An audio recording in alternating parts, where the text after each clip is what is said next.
Did you know that the first cinema camera weighed over 1,000 pounds? It's the same weight as a full-grown horse. Imagine having that on your shoulder as a camera person. It's also, strangely enough, the same weight as whale testicles.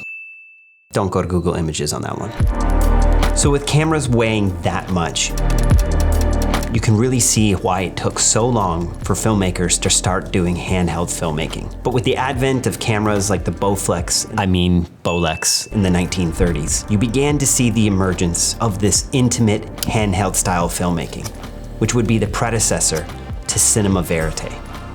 But what is Cinema Vérité? You've probably heard this term thrown around. Well, today I want to talk about its quick history and why it's important, and then also give you a few tips of how to use it in your films. I think we like it because it feels authentic, and when done correctly, it truly is. So let's talk about it. But to talk about Cinema Vérité, we have to go back to France in the late 1950s.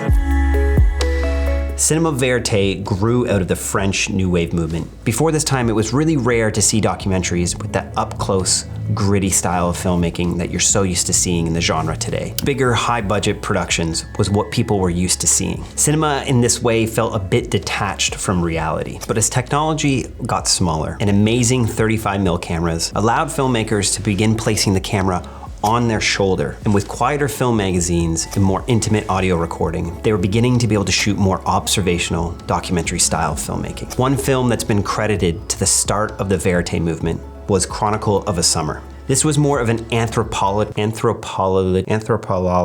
Make fun of me in the comments and help me out on that one, guys. But anyways, this film was done by sociologist Edgar Morin and anthropologist Jean Roche. And it was a film that was examining the culture and collection of people in Paris, France. Est-ce que vous êtes heureux, monsieur? Oh, me parlez pas tout ça. Monsieur, s'il vous plaît, est-ce que vous êtes heureux?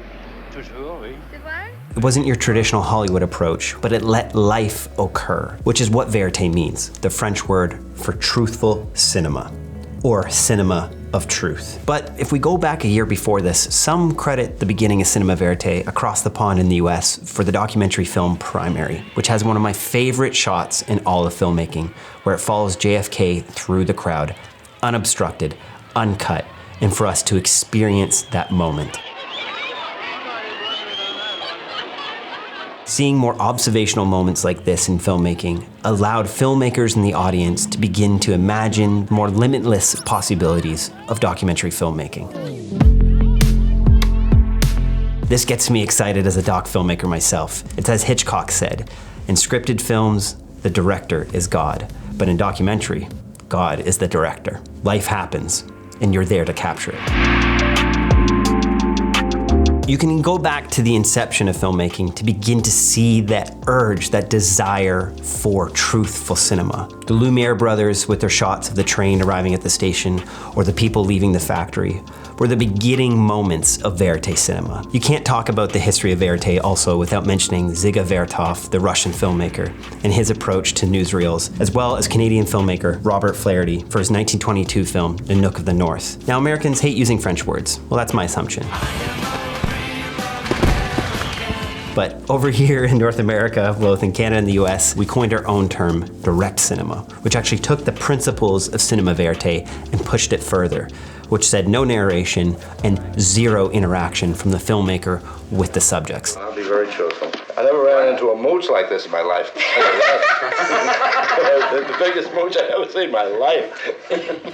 Direct cinema had much more stringent rules, where you'll see in Vérité films the use of narration, and sometimes the filmmakers directing what's happening on screen. Frederick Wiseman is one of the more famous filmmakers who use direct cinema as their approach, and you can see this in his films like Titty Cut Follies and High School. A couple other films that I really love that embody the spirit of Vérité is Honeyland. This is by far one of my favorite films of all time across any genre, but this is a powerful film using Vérité. You can see how the filmmaker spent so much time, and it's one of those incredible films while you're watching it that you're thinking, how did they get these shots?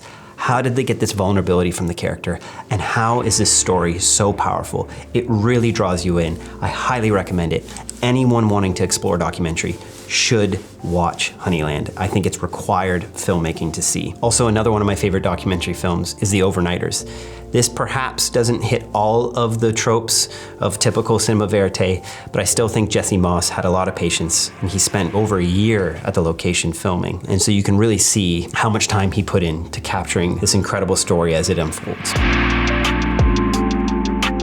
I sometimes wonder if without verite, how soon would we have seen things like the modern day vlogger or the streeter style interview? This style of TikTok video where you go interview someone on the street, it feels like verite trailblazed this, for better or for worse. And when you look at our media landscape between social media and YouTube, this is a huge portion of the style of filmmaking that you see now. It could be argued that verite might be one of the most significant movements in filmmaking, besides things like the advent of the digital sensor or smaller audio recording devices. It's so often, even in scripted films, you'll hear directors say, I want this to feel like a verite scene. Truly just meaning they want it to feel real, raw, and uncut.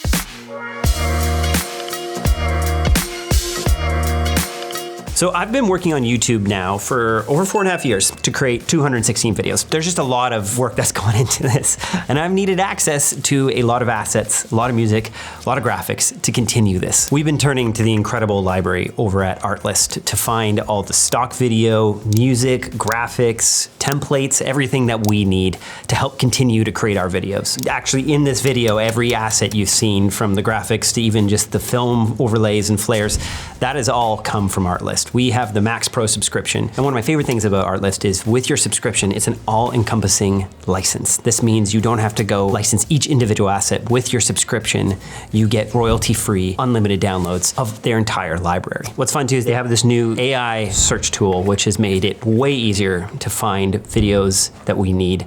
And what's great about their videos too is you can download them in ProRes and log.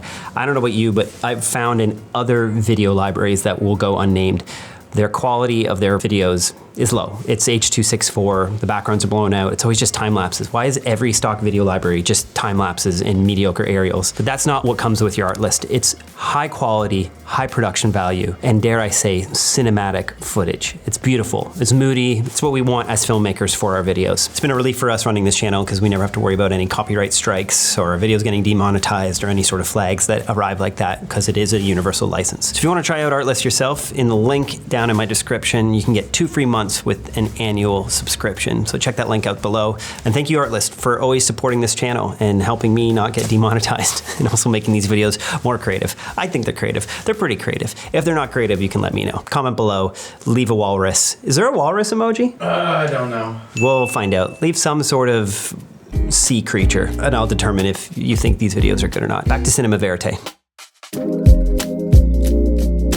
So let's talk about just some real quick tips though, if you're looking to shoot Cinema Vérité. This channel is all about filmmaking and I wanna always equip you with the tools you need to go shoot the best films. Number 1 is you need a setup that works. What I mean by that is you need something that you can hold handheld for minimum 1 hour straight. And that while you're holding this, you're not shaking. The best way to approach this is just get the camera on your shoulder. Let gravity be your friend. So many of our films, like the ASD band movie, where we had to shoot for hours on end, we had the cameras on our shoulders. Now, if you have to go handheld, get a top handle and get your camera in on your body and make sure it's not too heavy. Don't fight gravity. Don't shoot on a gimbal for an entire Vérité film.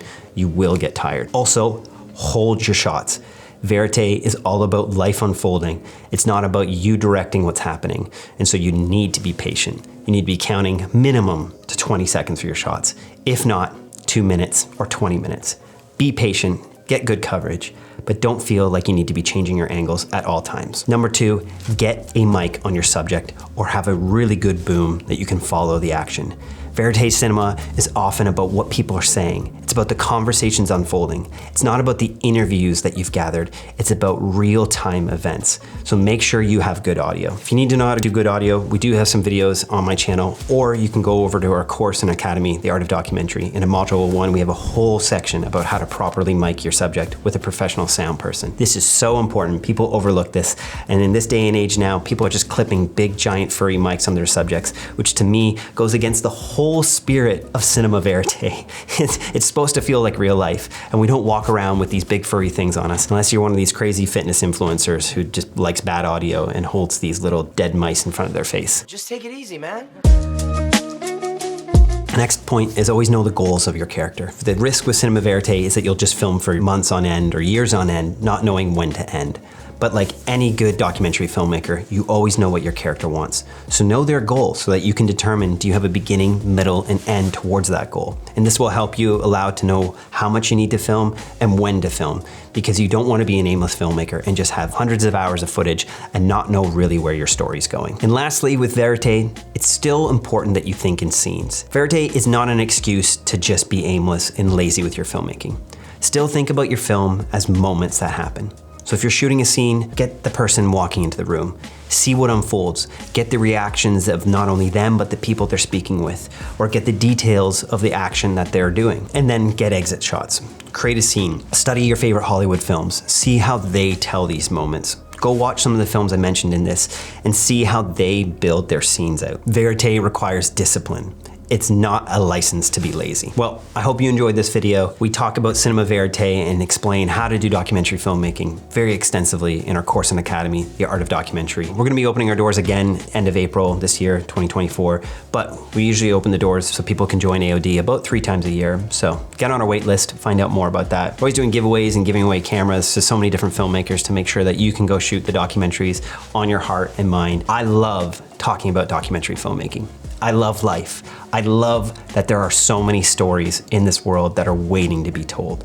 And so, thank you for watching this. I hope this video has inspired you to go shoot something that's real. I hate goodbyes, but I love Carcassonne. It's truly my favorite board game. I think it's because the only board game that I'm good at. I suck at Catan. Never play Catan with me. I trade like 1 ore for like 8 wheat. I'm really bad at it. But Carcassonne, I will beat you. I guarantee you I will beat you. I will dominate you. I will farm you to death. All right, see you on the next one.